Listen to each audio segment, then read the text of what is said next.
listening to Your Ultimate Life with Kellan Fluckiger, only on LA Talk Radio.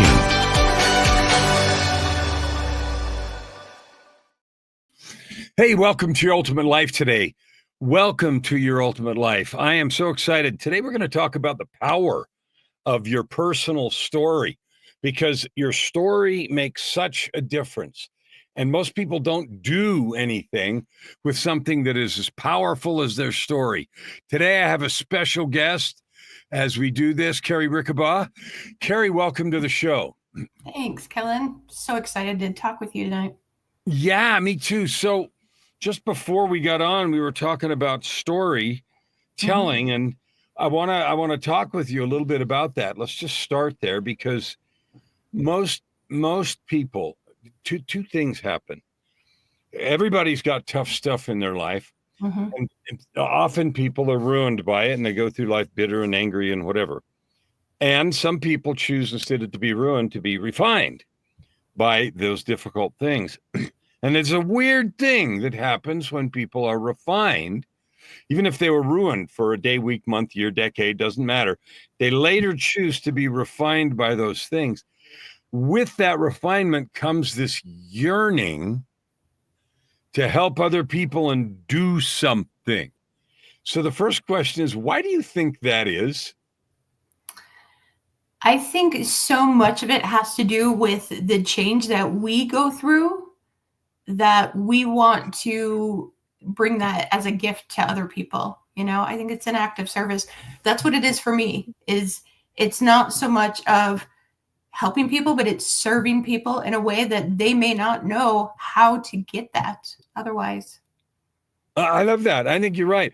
We're built to love and serve. And, you know, when we have experience of those cool things, or grace or help of others, or grace or both, we just want to share it. So I want to take that as leverage to jump in to your personal circumstance.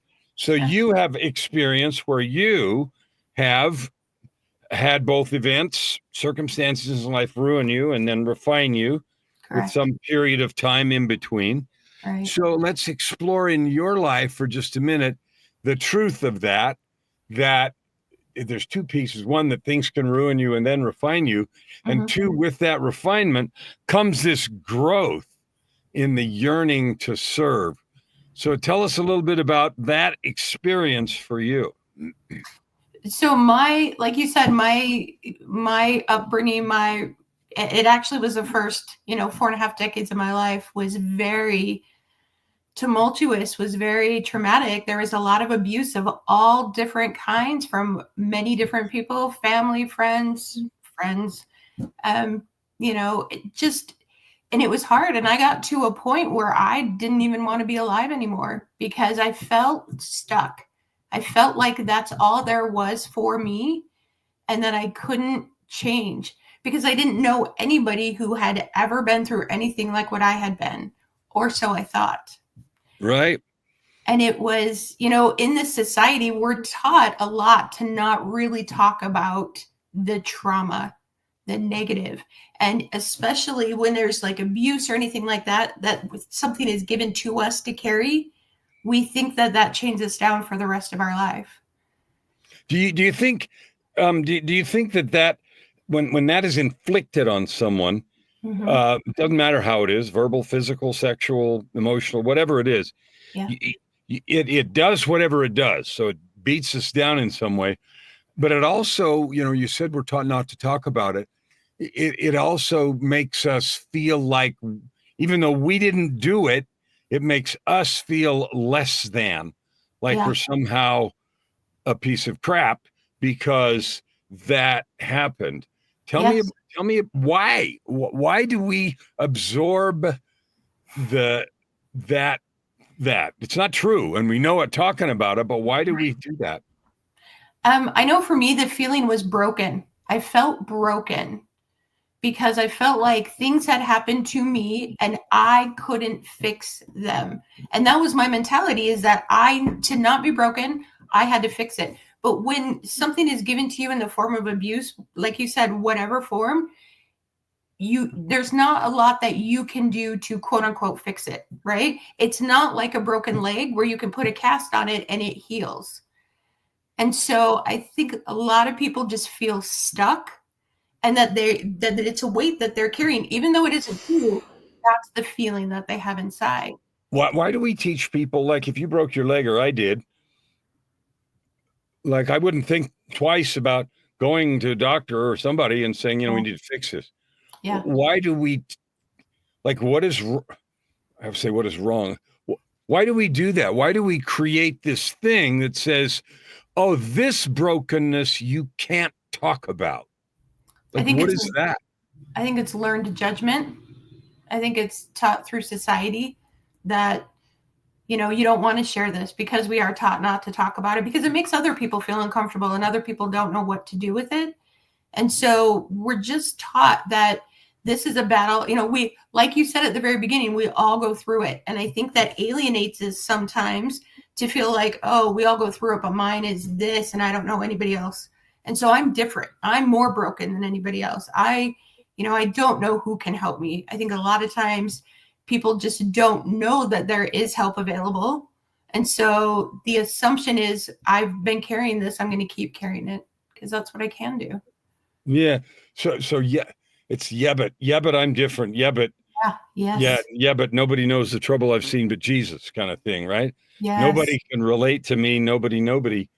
And in the business of personal development that you're in and that I'm in, we learn to actually know through own experience and through seeing many circumstances that idea of isolation is not true. It's not true. You're not the only one. You're not even close to being the only one. Nope. So when you were describing it, it reminded me of a cancer diagnosis, because when somebody's diagnosed with cancer, often what they report is people avoid them. They don't know how to talk to them because we have this story about it being death and, they're somehow going to lose their hair or their eyebrows or get all weird or whatever. And so we don't know how to talk to them. And I was wondering if this is a little the same. So you're now broken in some way that is it's unfixable and too awful for words. And so we treat them like a cancer patient or something like that. Does that make sense to you? I don't know, but that's what came up for me as you were describing. Absolutely. I think some of it is self-isolation. Like, I think a lot of times when we feel that broken, we pull back because we don't want to be a burden. And that's a societal learned thing, that we don't want to be a burden to other people. We don't want to be too much. We don't want to share our trauma. And I think so much of it has to do with, as technology is advancing in the world, where we get to see Facebook posts or we get to see Instagram and we get to see the best side of everyone. And we don't get to see what's happening behind the scenes. And so we see everybody having these amazing lives, and our lives don't feel like they compete at the same time. So how would anybody else know what I'm going through if they only have these wonderful things that happen to them?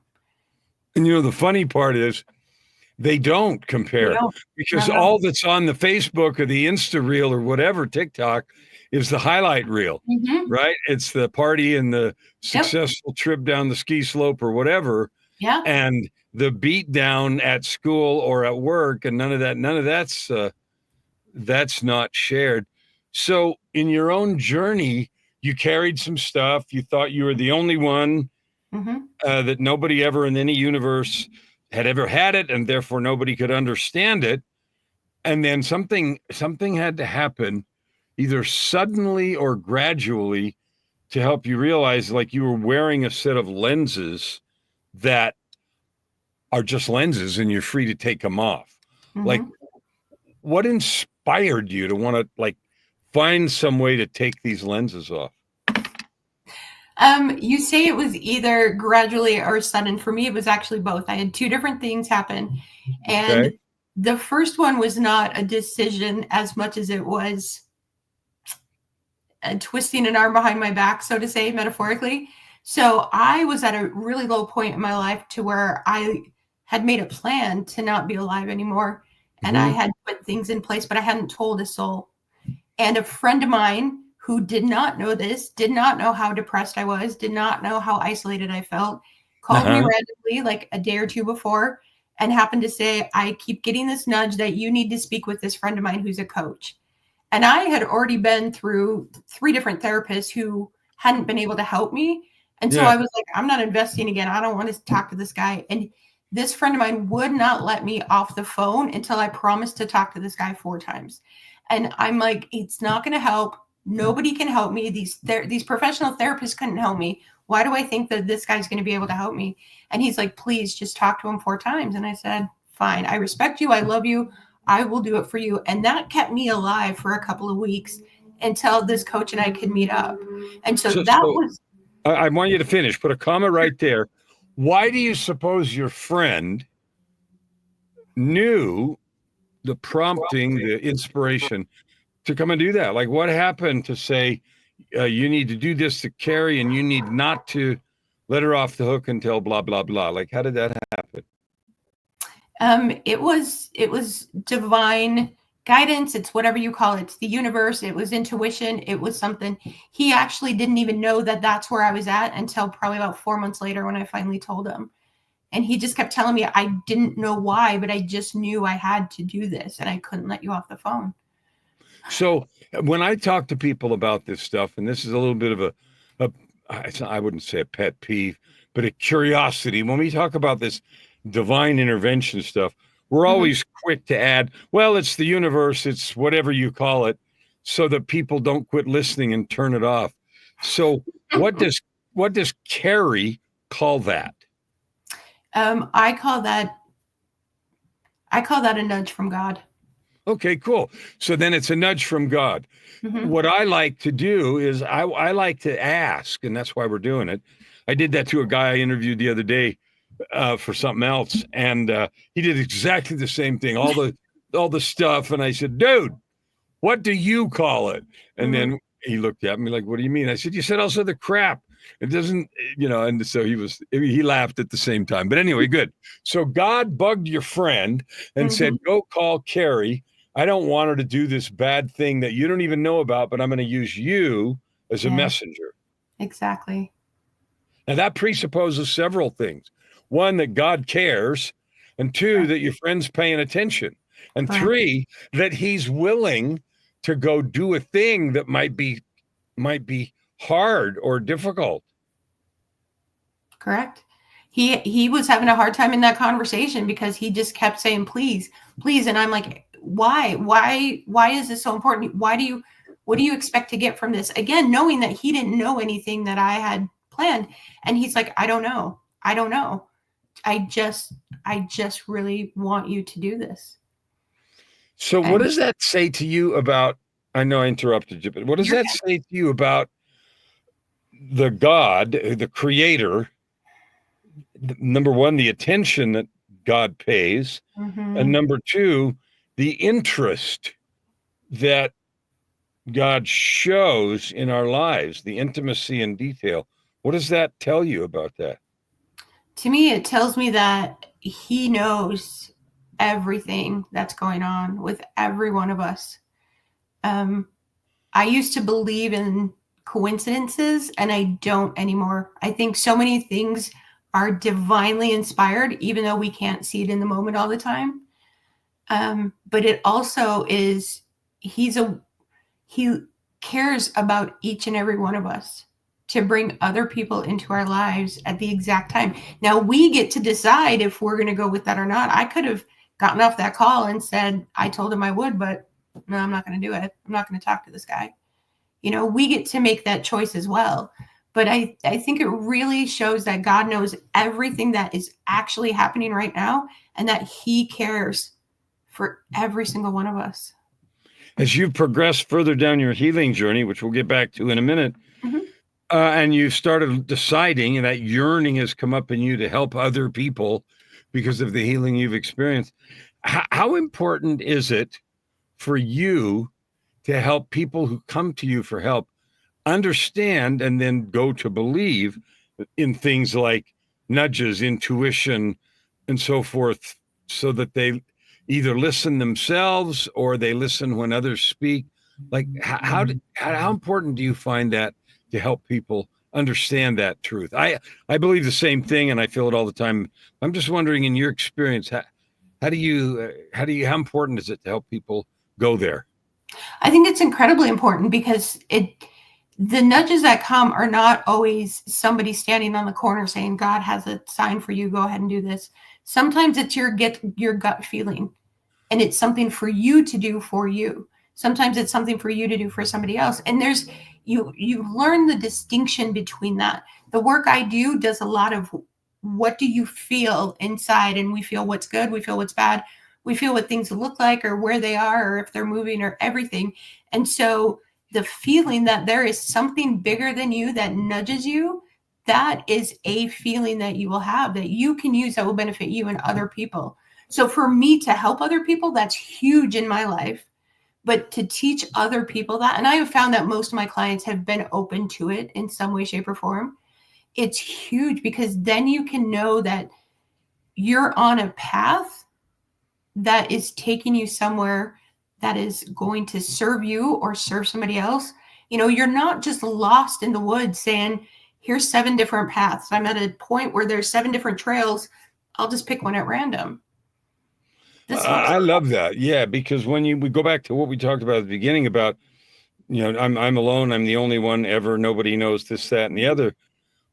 When you yourself discover, certainly was true for me, or when you help somebody else first discover and then believe that they're important enough to either get those intuition inspirations or to be the target of somebody else like you were, that means that immediately says, yeah, well, then I'm not alone.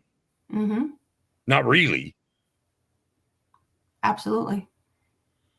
And how do you find that helps yourself and also people you work with to just that first glimmer of recognition? I guess I'm not really alone. I can only speak for myself, like truly, but that to me gave me hope. That was a glimmer that there was a possibility for me for my life to change from what it had felt that it had always been. Because before I felt like there were invisible brick walls and they were on all 4 sides of me and I couldn't move. And that's why I got to the point where I was like, this life isn't worth living if I'm stuck in this. And I felt stuck for 20 years that I hadn't been able to progress. And that took 1 brick down. And there was a little bit of light that shone through. And I'm like, oh, maybe it's possible that I don't have to stay in this holding pattern for the rest of my life. I love that. I'm sorry, go ahead. No, go right ahead. Go right ahead.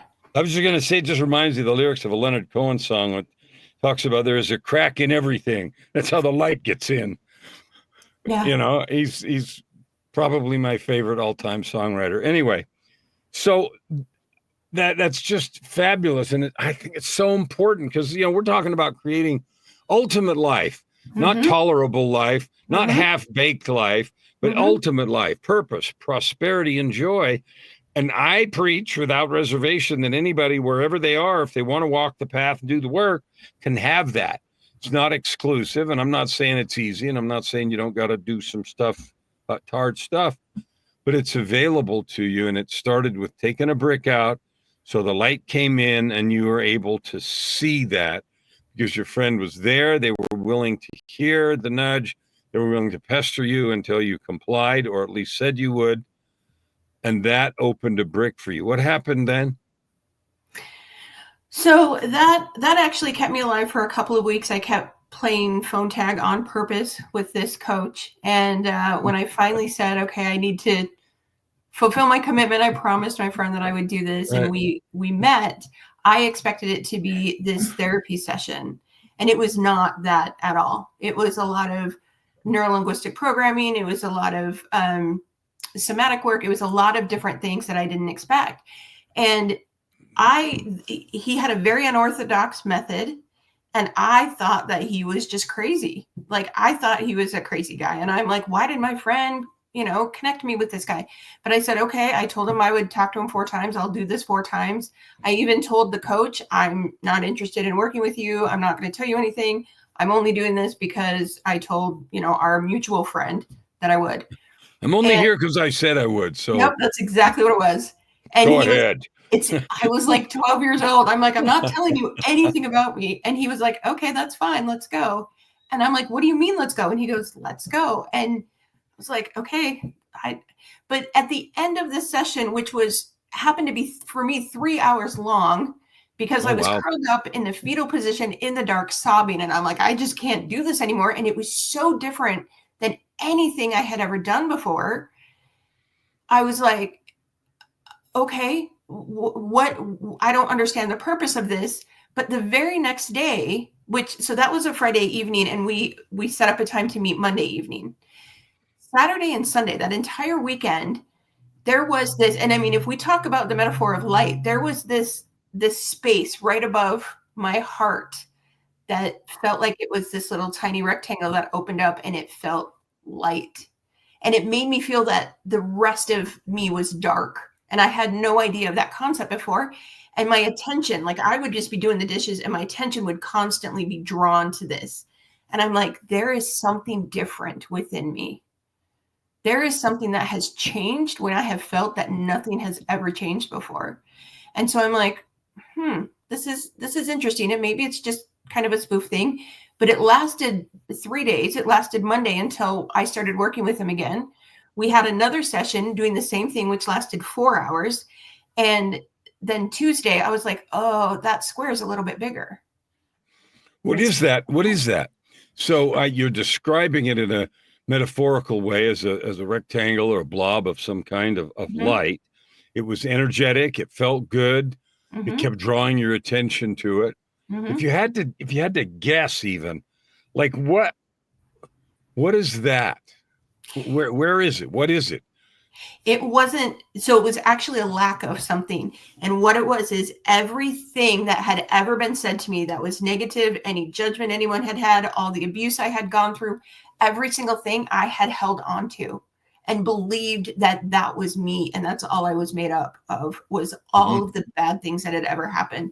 And this was actually for the first time creating space by letting something go. And I didn't know that was a possibility before that. And this, as time went on, because after we got to the 4th session, I'm like, I want to work with you. I want to work with you. I worked with him for 2.5 years. I actually just got off a call with him. And so we still keep in contact. We still work together sometimes.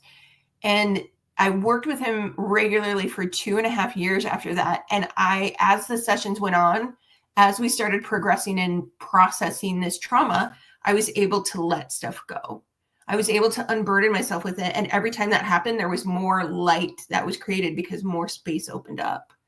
So I love that. And I'm glad I asked you that, because once upon a time in some years past, I was responsible to try to help this one lady in our church. And I had visited her several times, and she never let us in the house. And always met her in the yard, or she lived in an apartment building.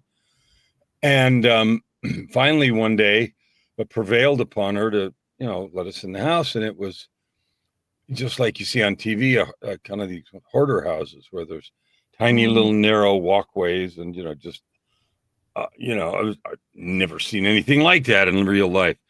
And when you described the space, it was like what we eventually did is I got some help and took 2 of my sons over there, and we spent the long hours cleaning, blah, blah, blah. But I can imagine the space that it created, and visibly the lightness that each bag of garbage that we took out created just space. There was now no garbage where there was garbage, space.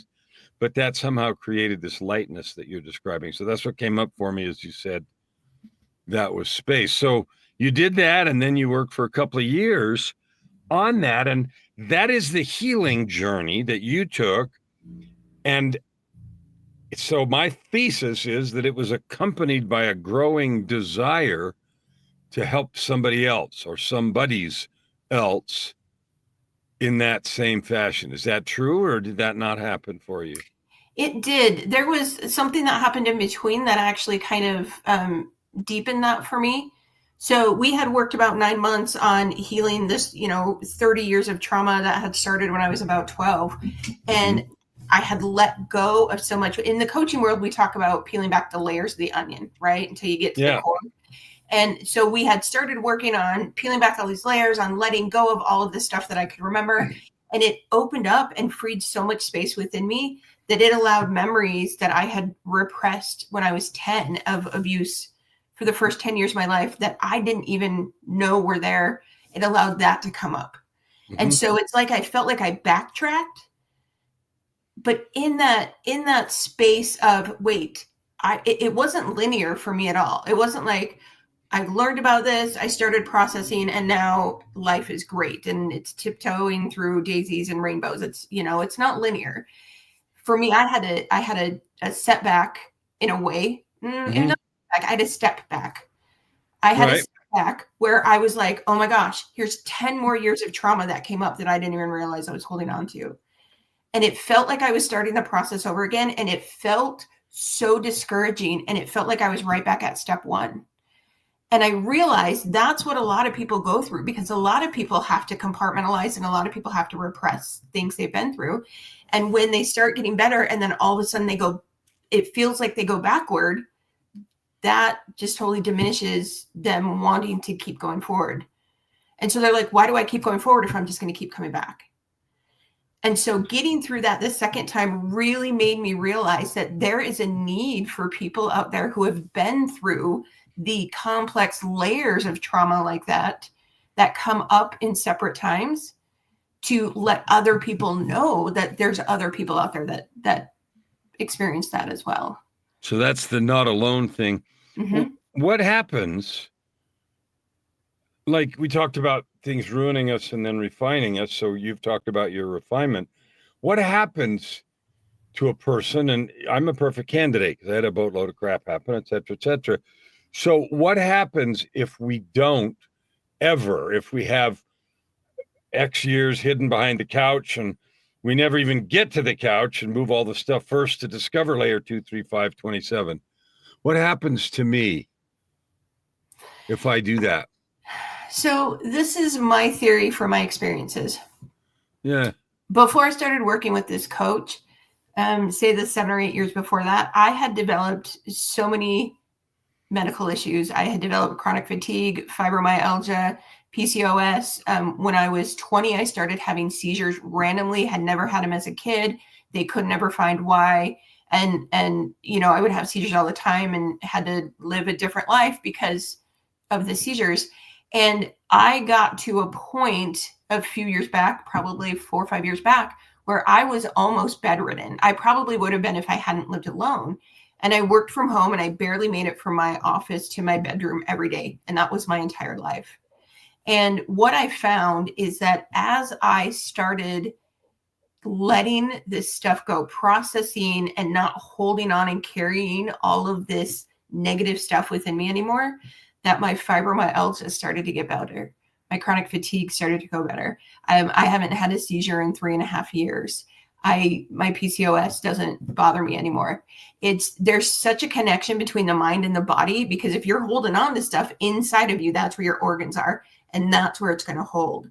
And when you let that go, it not only frees up the energy inside of you, but it physically makes you free. It allows me to do things that I've never done before.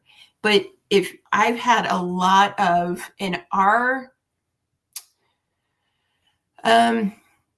my circle of people that I know intimately, I know some people who have suffered trauma who could not ever process it, and they passed away because they had all these cancers. I know one person that passed away with 6 different cancers in their body. They were never able to go through it. Yeah. So I'm hearing is the either intentionally or accidentally or not knowing better or not being able to clean these things up. It's like real weights. Like I'm carrying weights in my backpack. Absolutely. And the longer I carry them, the more they get. They mold, they fester, they infect me, that seep through the backpack. They wreck my skin. They wreck my organs like some kind of an alien fungus. So even though the thing itself isn't happening anymore, the memory of it, the belief that somehow I'm a contaminated fungus or whatever, that whole collection of things Yeah. has the power to rob you of life force, kill you eventually, Mm-hmm. or get you to a point where you want to take your own life anyway. Yeah. What science dictates is that the brain doesn't know if what you're thinking about is truly happening or if it's just an image. And so your body is going to respond to wherever your thoughts and your beliefs are. So if you hold on to all of this stuff and you believe that you're broken and you believe that you're alone and you believe that you can't be healed, your body is going to respond to that however it does, however it can. And there's this huge connection between people being able to function and people who have trauma that hasn't been processed. I want to go there because Okay. one of the things you've talked about is you've used the inside baseball jargon, letting things go, processing things, Yeah. peeling back the layers, cleaning out all the junk on the couch so you can find the stuff that's under the cushions, the 10-year-old stuff. What in the world does it mean to let something go or process it? Like the fact our XYZ happened one time or 50 times to a person, and it caused them to question their worth and value and feel all the stuff we talked about to start with. That's all over for a year or 2 or 10 or 20. And I haven't let it go. So it's now killing me in the ways that we described, a little or a lot. How do I let that go? Like, where is it? How do I let it go? So I can't give away all of my secrets, right? You can do whatever you want. It's the question. How do I do that? There's many different things. It's not just one simple answer. It's not you do A, B, C, and you get D. There's many different techniques. Talk therapy didn't work for me, but doing neurolinguistic programming and somatic work and energy work, that worked for my brain and my body, right? So there's different techniques that we can do, but a huge part of it, no matter what actual technique you do, is grace. And it's grace for self and forgiving yourself for whatever happened, forgiving yourself for holding on to it, forgiving yourself for thinking you're broken, forgiving yourself for anything that you may have done that would have caused anything that you're holding on to, forgiving yourself for hanging on to things. And it's hard. It is not easy by any means, because you're in the habit of holding yourself accountable for things that a lot of times you weren't even the cause of. We take on the thoughts and the ideas and the beliefs of other people. They basically give them to us, and throughout our life, we believe that. And it's letting that go. So knowing that you are of worth, knowing that you are deserving of good things, knowing that you are not broken, and knowing that you can create anything. And it's an energetic shift, and it's something that's visual. When people get it, it's a shift, and you can see people change, and they suddenly can start doing things in ways that they've never been able to do before. And it's not one shift. It's over and over and over and over, Well, the things that caused it didn't all happen at once either. Right. But you know what? You said you're not going to give away all your secrets, but you did. And I'll tell you why, because you did. What you told me is the real power is love, forgiveness, and grace. Yep. So love and forgiveness and grace are the power that causes us to be cleansed, to be healed. What you've said also is that, there's a bunch of different tools by which somebody might access love and grace and forgiveness of self, forgiveness of others, reclaiming your worth, getting rid of the notion. And those are just tools to access the power. But the power to eliminate the layers of pain and that terrifying feeling of worthlessness and all the rest is self-love, love, forgiveness, and you use the word grace, which I love. Yeah. And I say that not to say you gave away the store. Because even if we know that, even if I say that and claim it and you agree and we all jump up and down together and say that's the thing, we almost never can do that alone or by ourselves, because we've been by ourselves all this time and living under the ever increasing weight of whatever it was and the churning and the rot that seems to keep stacking up. And so the facilitation of accessing, accepting, applying the purity of love and forgiveness and allowing you to be me, to be any of us, to be a human being with all of that entails is something that needs guidance, help, acceptance, love, validation, and all the stuff that comes through the application of tools. And the reason I said that is I wanted to ask a question. Please. You said talk therapy didn't work. And then there was another set of tools which allowed you to access that power of grace and forgiveness. What do you say to somebody who says, I've tried all that, and all that meaning whatever it means in their head, right? And it doesn't work for me. I'm never gonna whatever, forgive, get forgiven, be okay. I'm never gonna make that change. How would you help someone, or at least start them on the path to realize they're still not alone and they're still away? So the first thing I do personally is when I'm working with a client, as a new client, I share my story with them. And not necessarily in full detail, but I will give them detail of, we have trauma-informed coaches and therapists, but if they haven't experienced it, they don't really get it sometimes. And you need somebody who really gets you. And so the first thing I do is I share some of my experiences and I say, I understand, not fully because your experiences were different, but I understand the depths that you're feeling. I understand the feeling of unworthiness and brokenness, and that nothing can ever happen for me. And so, and what that generally does is that gives them permission to know that I understand what they're going through, so they can tell me anything and I'm going to understand to a degree where they're coming from. So that bridges a little bit of that gap of being completely alone, right? In your trauma. The second thing is we go deep. Like, I'm the kind of coach. I'm also a massage therapist. In my massage therapy, I say, let's not put a Band-Aid on a broken leg. If your shoulder hurts, it may not be your shoulder. It may be your ankle. It may be your knee. It may be your back. Let's figure out what the core problem is and not just the symptom. And so a lot of times when people are quote unquote damaged, or they're hurting, or they're suffering in some way, it manifests in a certain way. And if we treat just the manifestation, it's not really going to heal the core. So I get deep with my clients and I say, what is this? Let's figure out what it is. It's not that you're angry at your neighbor. There is something underneath that is fueling that. Generally, it's because of a past hurt, a past experience, something you're holding on to. Let's get to that, work on that. And as they start to see the progress, then that belief of, I do have some worth. My life can change. I can progress. All of that starts to naturally come into play. Well, that's magic to instill that. There's a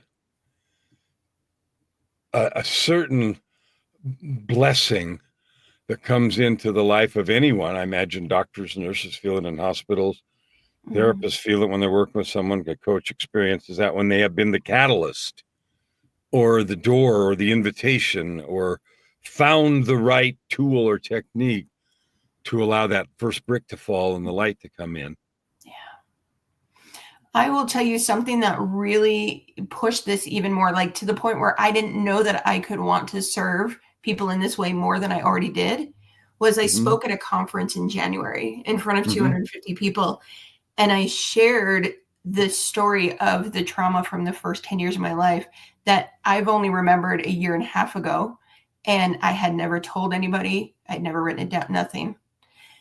And I got on stage and we were given a topic, but that story and getting through that and some other things that had happened within the past year all tied into that. And after that, for the next day and a half of the conference, I had 4 women come up to me, absolutely just bawling, wrap their arms around me and say, I have never met anybody else who had a childhood like mine. And I'm like, yeah, you have. You just didn't know. There's a lot of us out there who have suffered things as children that we've never spoken of. And you have permission, because they're like, I didn't know that I was allowed to not carry this anymore. I didn't know that I didn't have to suffer this. This was given to me. I didn't have a choice. And I'm like, you have a choice now. You get to choose if you are going to keep living this way, carrying this on your back, or if you're going to let it go. And there are people out there, there's communities out there. You can find a tribe or tribes of people who will love you unconditionally. And you have permission to not carry that anymore. And just in the look on some of their faces when they were, it was just like this light bulb clicked on, and they're like, I never knew. I never knew that was a possibility. And so that really pushed me to just be like, all right, if I ever had any question before that this is what I wanted to do, which I didn't, like, this just dug it in. The change that you see in people from 1 or 2 conversations that you can have with them and give them hope and give them faith and give them an idea or a sense that they have worth, because they do. Every one of us on this planet does, just because we are. It is life-changing. It's life-changing for them and for me.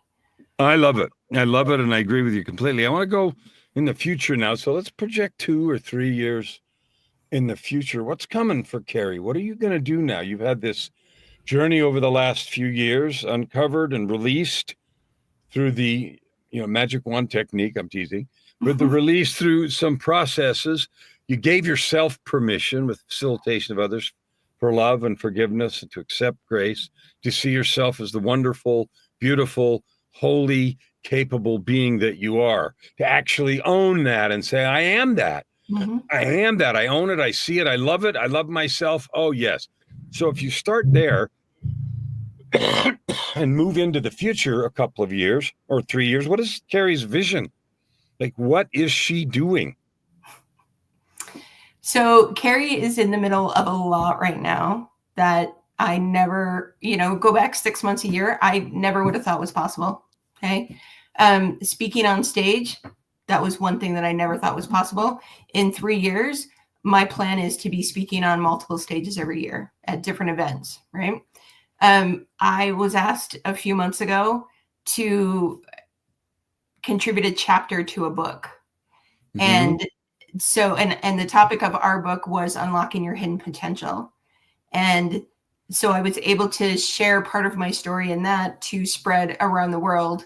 It was a #1 bestseller internationally on Amazon. And so there's the potential for 7 billion people to read that, to find hope and to find encouragement that they can overcome whatever they've been through too.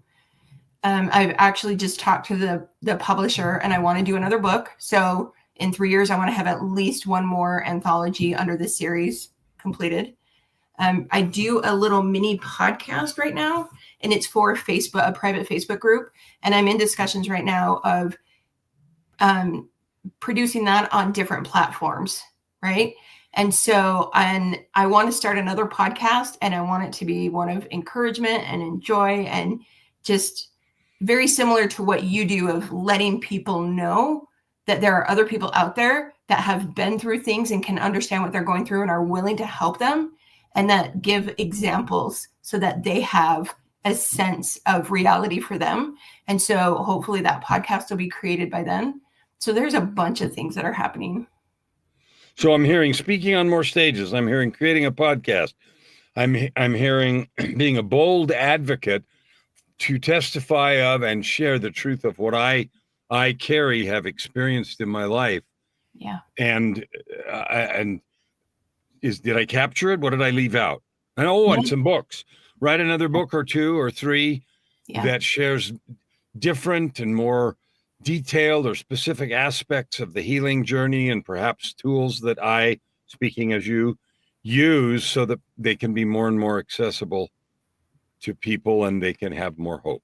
Yeah. Did I And leave one anything thing, out? there is one thing I didn't mention. Okay. In 3 years, I'm going to be more healed than I am now because I'm still healing. It's a constant journey. It's that mountain without a top that we climb, because a lot of times I think we look at people and we see somebody who makes 7-figure, or we may see somebody who's, high up in the coaching community, or somebody who's an athlete or anything like that. And it's hard for us to wrap our head around the fact that they may have had a life growing up like we did, even into their adult years, and that they've overcome so much. And sometimes we think, I can't accomplish what they've accomplished because they don't understand what I'm going through. And so we all continue to heal. We all continue to get triggered.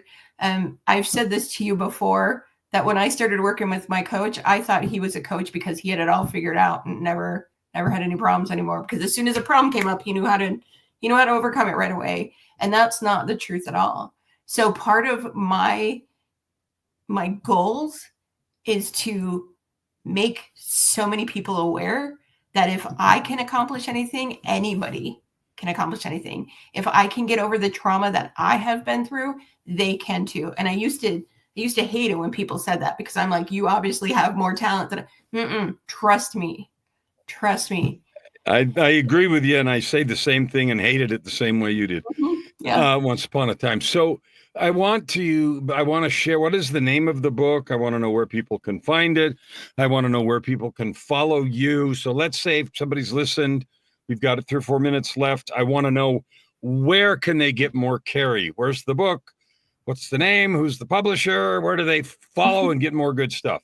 I'll actually show you the book. It's called A Journey of Riches is the series. And then our title was Unlocking Your Hidden Potential. And so there were 13 of us from around the world that each wrote a chapter. And so there's 13 stories that deal with getting cancer diagnosis while having children, losing parents. Mine was abuse. There's 13 different stories that will bring you hope and that you'll be able to connect with no matter what your situation is. You can find it on Amazon. You can get the printed copy, or you can get it on Kindle. And I believe for the US that there is an Audible version now available. So those things are available. Business, thank you. My business is called Resilience Mind and Body Coaching. And so you can check out my website at resiliencemindandbodycoaching.com. My email is resiliencemindandbodycoaching@outlook.com. And then if you look up my name, you can find me on Facebook, on LinkedIn, on YouTube. I did an interview with the publisher, whose name is John Spender. That video about why I wrote the book, kind of my story behind the chapter that I wrote, is up on YouTube. There's other interviews and things that I've done up on YouTube as well under my name. And on LinkedIn, currently I'm under Sis Ricky. So SISRIKKIE. CISRIKKIE. SIS. Sis Ricky. SIS, sister. Like, yeah. Okay, I get it. Sis Ricky. Okay, cool. So, Cari, you have an amazing journey. You have an amazing heart. Your energy is contagious. You have inspired me to take one more step or one more run up the mountain of the topless mountain of faith, the endless mountain. To do that, every time I see and meet someone who has made a choice to let those things refine them instead of ruin them, however long they were in the first category no longer matters. Right. The moment you choose. And so you have done that. Do you have a final thing you want to give me before we're done today? So I want to share what my motto for this year is. I don't do a word, I do a motto. And my motto for this year is do it scared. And it's going to be terrifying to step into change, to step into changing the habits you've always thought, the things that you've always believed. That could be like cold plunging. I started cold plunging in Lake Michigan. I did it scared. I started running when I weighed over 400 pounds. I did that scared.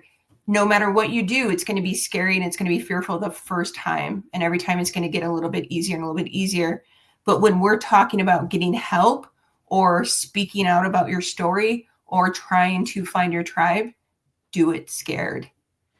I love that. So listeners, take it, tattoo it on your forehead, do it scared. Cari, thank you for coming and sharing your heart with us today.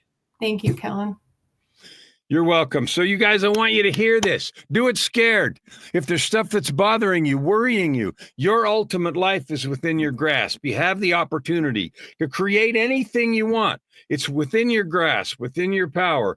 But just like with Cari's story, nobody's going to do it for you. No one's going to come and rescue. No one. And it's all yours to do. And no one can keep you from your goals. No one can keep you just from starting now and going down the road to create your ultimate life.